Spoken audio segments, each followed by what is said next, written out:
Olá pessoal, sejam bem-vindos a mais um vídeo do canal EFI Sem Complicação. Eu sou a Renata e hoje nós vamos falar um pouquinho sobre os resultados, discussão e conclusão de um artigo científico, para o trabalho de conclusão de curso. E se você gostar desse vídeo, deixe o seu like, ative o sininho de notificação e, se possível, compartilhe e deixe seus comentários com as dúvidas e sugestões. Então, após você ter realizado, a coleta de dados, aí chega a hora, da gente escrever os resultados, tá? A apresentação dos resultados, elas têm que ser realizada, de uma forma clara, objetiva e lógica. Deve ser escrito, no tempo passado, porque a coleta já vai ter sido realizada, e você tem que escrever os resultados das variáveis observadas em sequência, conforme você havia citado lá na sua metodologia. Esse tópico ele pode ser intercalado com a inclusão de gráficos, tabelas, quadros e figuras, tá?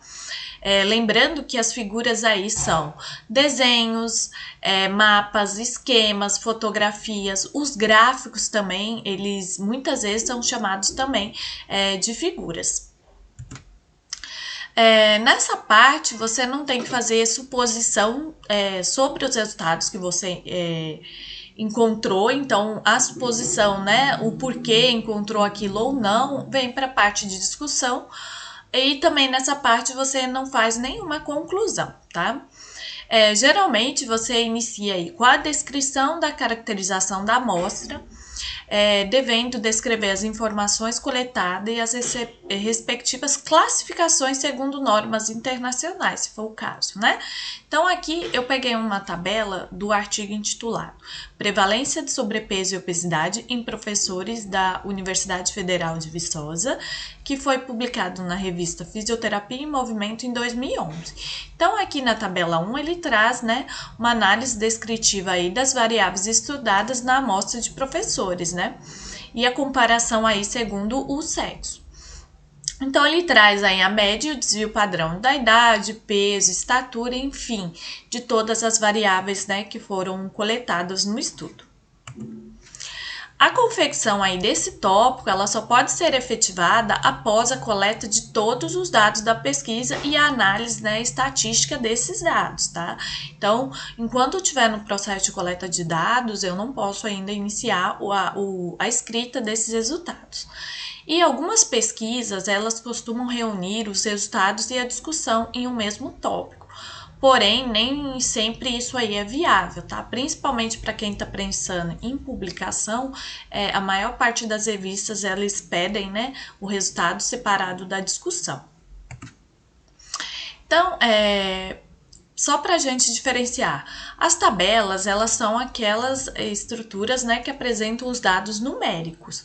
Os quadros, eles vão apresentar informações textuais, em texto, e as figuras são as ilustrações, os gráficos, desenhos, enfim, uma série de perspectivas aí pode ser como figuras, eu não devo utilizar um gráfico ou uma tabela para me expressar os mesmos dados que já estão.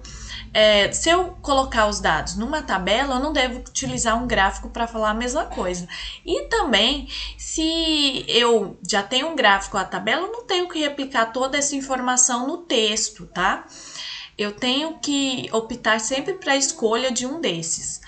A fotografia, ela somente deve ser utilizada em caso de extrema necessidade, e para isso eu preciso, de uma autorização da pessoa, para utilizar essa imagem. Então, as tabelas, elas são a forma numérica aí de apresentação das informações. Ela vai ser disposta em uma ordem determinada, segundo as variáveis que eu estou analisando, tá? Quando engloba aí muitos valores numéricos, é preferível o uso de tabelas do que os gráficos. Então, quando eu tenho muitos números para apresentar, é melhor a tabela. Ao dispor aí de poucos dados, é preferível, então, apresentar em vez de uma tabela no próprio texto esses dados. E eu não tenho que descrever todos os dados da tabela no texto, pois a tabela, ela dispensa aí a descrição em texto. Uma coisa que eu tenho que lembrar é que quando eu tenho uma tabela, no texto que precede essa tabela, eu tenho que já dar enfoque a ela. Tipo, na tabela 1 são apresentados a análise descritiva das variáveis, então sempre eu tenho que pôr no texto mencionando essa tabela. Deve ter um título, que ele é superior à tabela, e as fontes e a nota de rodapé fica abaixo da tabela numa letra em tamanho menor. Ele deve ter numeração independente, um exemplo, né? Tabela 1, tabela 2, tabela 3, e ser posicionado próximo aí do local do texto onde você menciona essa tabela.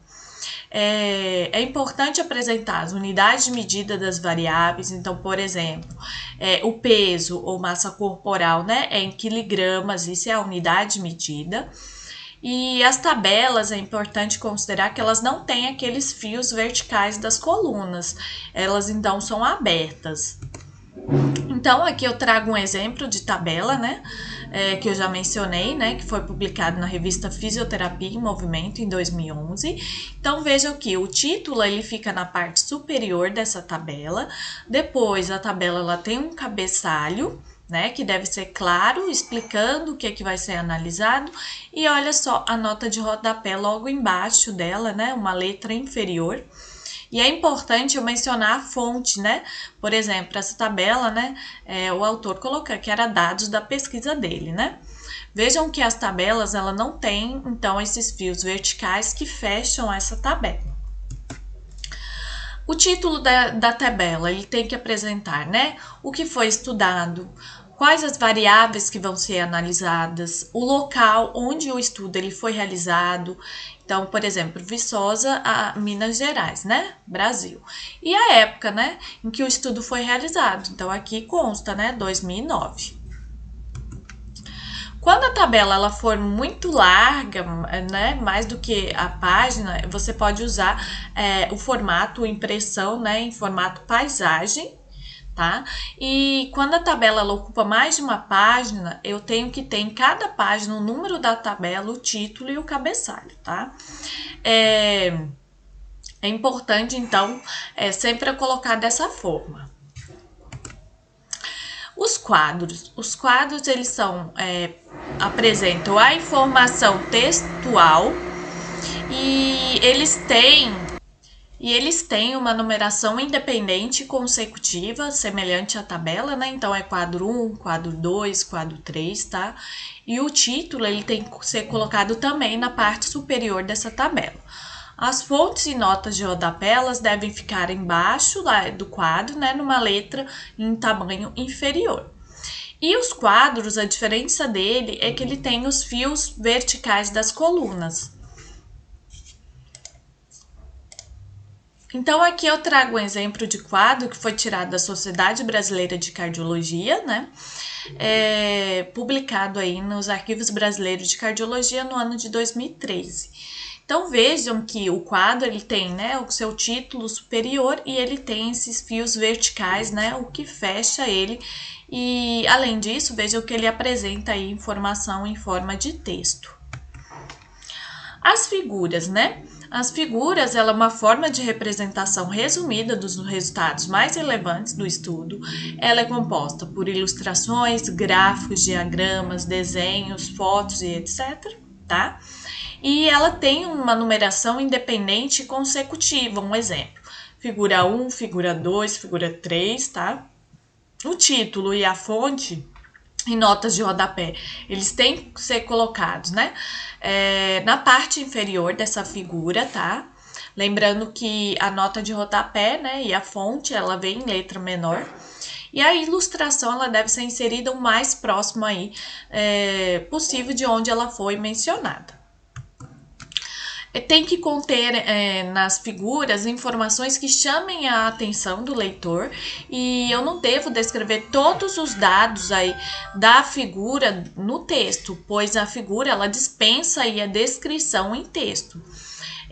Então, apenas elabore um breve comentário no texto, abordando os pontos mais relevantes a serem observados pelo leitor.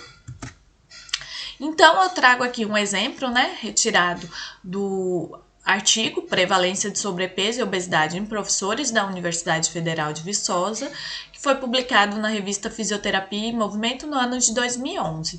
Então, nós vemos aqui uma figura, né, que é um gráfico.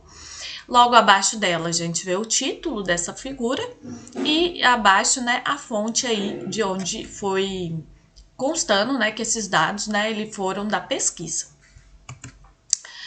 Outro exemplo aqui, né, retirado do artigo Prevalência de Dislipidemia e sua relação com o consumo de oxigênio entre servidores públicos, publicado na Revista Brasileira em Promoção da Saúde no ano de 2013. Então, veja, aqui está o título da figura também e logo abaixo, né, uma nota aqui de rodapé, né, com uma letra inferior ao título. Outro exemplo de figura que é muito utilizado em artigos de revisão bibliográfica, artigos de revisão sistemática, né?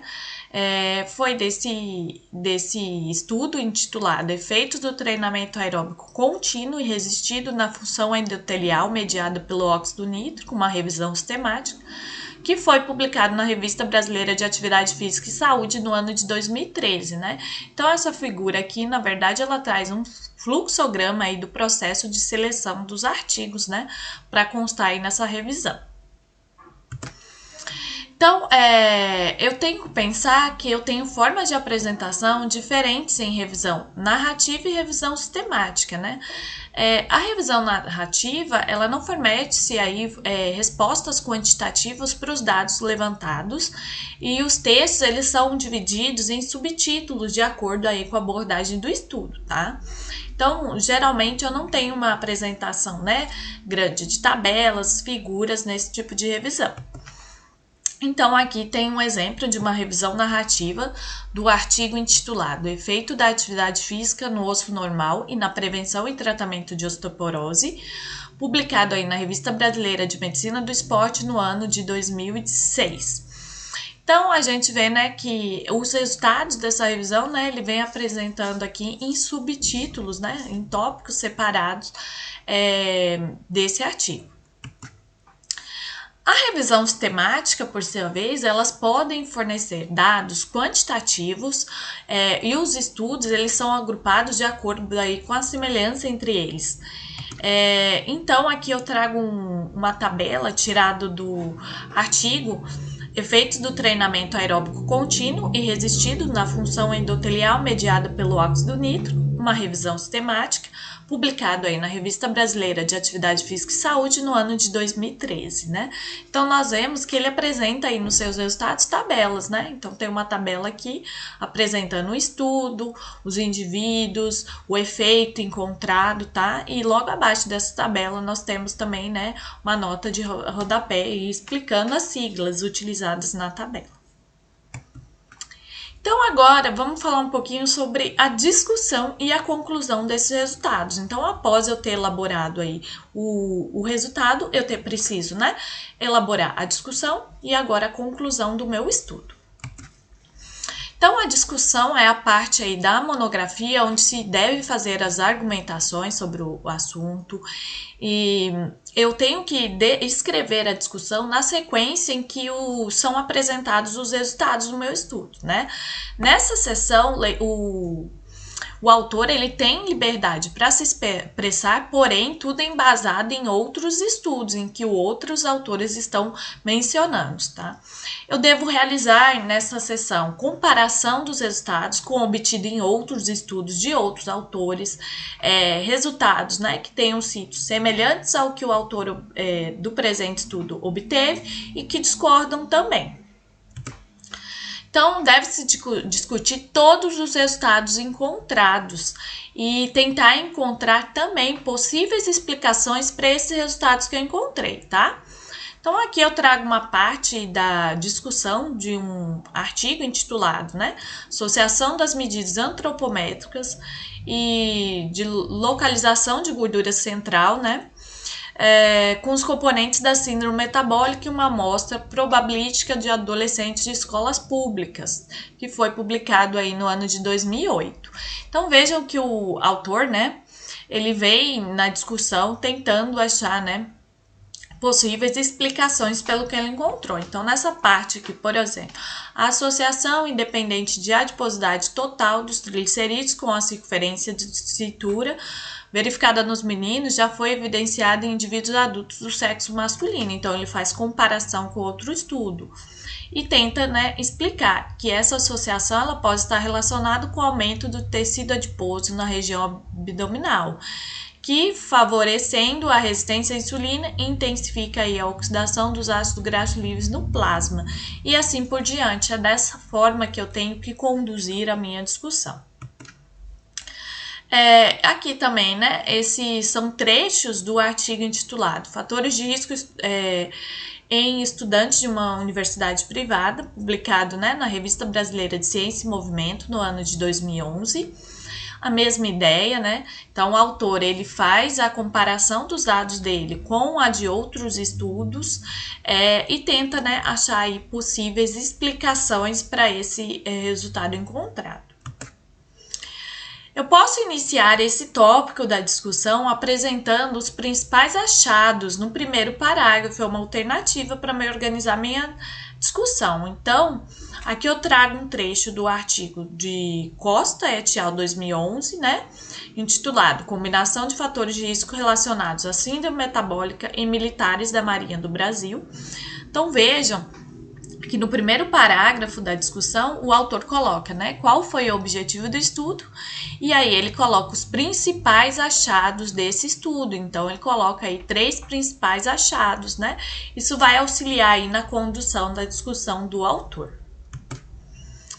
O último parágrafo da discussão, ele tem que ter, né, as limitações do estudo. Então, tem que sempre mencionar quais as limitações que traz no estudo. Então, aqui eu trago um trecho, né, de um artigo de Moreira et al. 2011, associação, né, entre risco cardiovascular e hipertensão arterial em professores universitários, publicado aí na Revista Brasileira de Educação Física e Esporte, né? Então, ele coloca aqui, né, que o artigo, né, ele apresentou algumas limitações e coloca as limitações que foram apresentadas, por exemplo, a limitação de ser um estudo transversal, né? Então, é sempre importante eu deixar claro para o autor quais as limitações que aquele estudo tem. Na conclusão, a conclusão, ela é a parte aí do trabalho onde eu devo mostrar ao leitor o que obteve com a pesquisa, né? Então, nesse tópico, eu tenho que evitar frases longas e não deve-se dar opinião pessoal, mas concluir aí com base nos resultados que o autor obteve, né? E nesse tópico eu devo responder claramente o objetivo do estudo, então eu vou responder ao meu objetivo e podem ser dadas também, né, sugestões, proposição de novas soluções e aplicações práticas e recomendação também para novos estudos sobre esse tema que foi abordado. Então, aqui eu trago 2 exemplos de artigos, né? O primeiro aqui é um exemplo de um artigo original, né? Intitulado Prevalência de Sobrepeso e Obesidade em Professores da Universidade Federal de Viçosa, publicado no ano de 2011, né? Então, eles colocam aqui, né, a conclusão que foi obtido com o estudo e logo abaixo ele traz, né, quais as medidas, né, que devem ser implementadas diante desses resultados encontrados. O segundo artigo, né, de Rodrigues et al. 2013, que foi publicado na Revista Brasileira de Atividade Física e Saúde, né, ele também ele traz uma conclusão. A diferença aqui é que agora se trata de um artigo de revisão sistemática, né? Mas ele responde ao seu objetivo e logo depois ele vem ressaltando a necessidade de mais estudos, né, para verificar se realmente, né, esses resultados eles vão de encontro.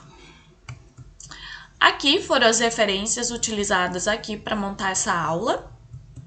E eu gostaria de agradecer a participação de todos vocês e espero nos ver, né, na próxima aula. Muito obrigada!